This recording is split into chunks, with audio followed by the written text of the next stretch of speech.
Delhi blast કેસમાં એનઆઈએની ટીમો દ્વારા તપાસ કરવામાં આવશે। એનઆઈએ તપાસ માટે સ્પેશિયલ ટીમ બનાવી છે। 10 અધિકારીઓની સ્પેશિયલ ટીમની રચના કરવામાં આવી છે। આઈજીની અધ્યક્ષતામાં બનાવેલી ટીમ તપાસ કરશે। 2 ડીઆઈજી અને એસપી રેન્કના અધિકારીઓનો પણ આ ટીમમાં સમાવેશ કરવામાં આવ્યો છે।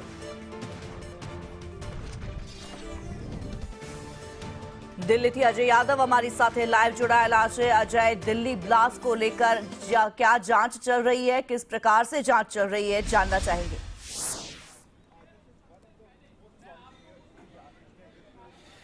देखिए, अभी की बात करें तो अभी खुद जो 3 मेंबर्स की एक टीम थी एनआईए की, जो घटनास्थल पे आई थी, यहाँ का मुआयना किया और फिर मुआयना करने के बाद अभी थोड़े देर टाइम में ही जब आप चीज़ों का डिस्क्रिप्शन दे रही थी तभी वो निकल गई।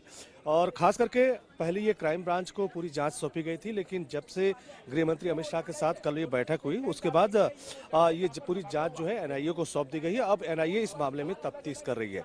वहीं दूसरी तरफ अगर सीसीटीवी फुटेज की अगर बात करें जिसका आप जिक्र कर रही थी, तो सामने आप घटनास्थल देख सकते हैं कि जिसमें चारों तरफ से टेंट लगाए गए हैं।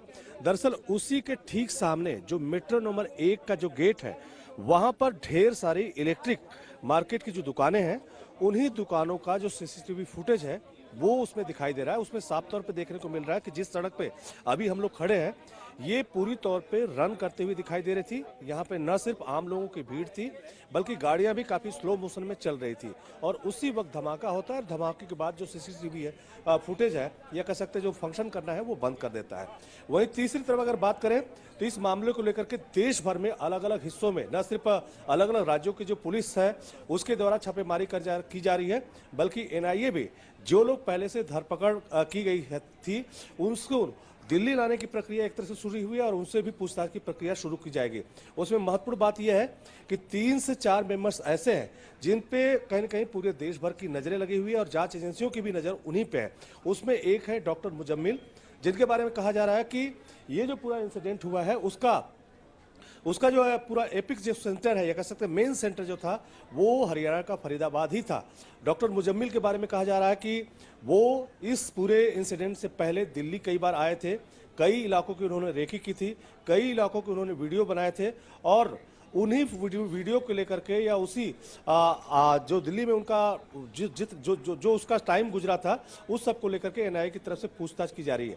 वहीं दूसरी तरफ ये भी कहा जा रहा है कि डॉक्टर शाहीन, जिनके कार में जो है बहुत असॉल्ट राइफल मिली हुई थी, बहुत सारे जो गोलियां मिली हुई थी, एम्यूनेशन मिले हुए थे, उसके बारे में कहा जा रहा है कि डॉक्टर जो मसूद अजहर है उसकी बहन के वो संपर्क में थी, यानी जैसे मोहम्मद के महिला विंग के तौर पे या प्रमुख के तौर पे ये संचालित कर रही थी। लेकिन एक खबर ये भी है कि खुद जो डॉक्टर उमर मोहम्मद है, जो कि कहा जा रहा है कि इस हादसे में मारा गया है, वो भी खुद दिल्ली जब आया था तो उससे पहले उसके मोबाइल जो है फंक्शन नहीं कर रहे थे और कहा जा रहा है कि 31 अक्टूबर की रात से ही उसने अपने मोबाइल का फंक्शन जो है ब्लॉक कर दिया था। उसके बाद उसकी लोकेशन को ट्रेस करना मुश्किल था। लेकिन एलएनजेपी हॉस्पिटल में जो 10 लोगों की लाश मिली है उसमें 8 की शिनाख्त की जा चुकी है, लेकिन 2 शख्स ऐसे हैं जिनकी शिनाख्त नहीं हो पाई है, जिसमें एक डेड बॉडी तो ऐसी है जो कई टुकड़ों में बिखरी हुई है, जिसका सर भी नहीं है। तो माना यह जा रहा है कि उस दोनों बॉडी का डीएनए टेस्ट करवाया जाएगा और खास करके उमर मोहम्मद के जो फैमिली मेंबर्स है उनके डीएनए से मिलान किया जाएगा, क्योंकि जो गाड़ी में या जो I-20 में धमाका हुआ था कुछ सीसीटीवी फुटेज में आया है कि उस वक्त वो उस कार को चला रहा था, काले रंग का उसने मास्क पहना हुआ था।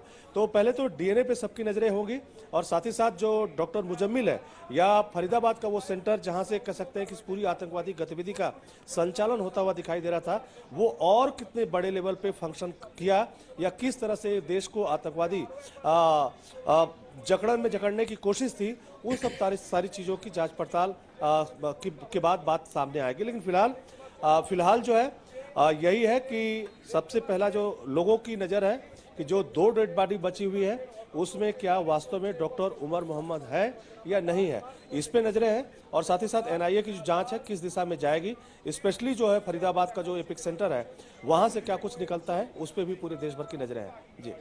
जी धन्यवाद अजय इस जानकारी के लिए।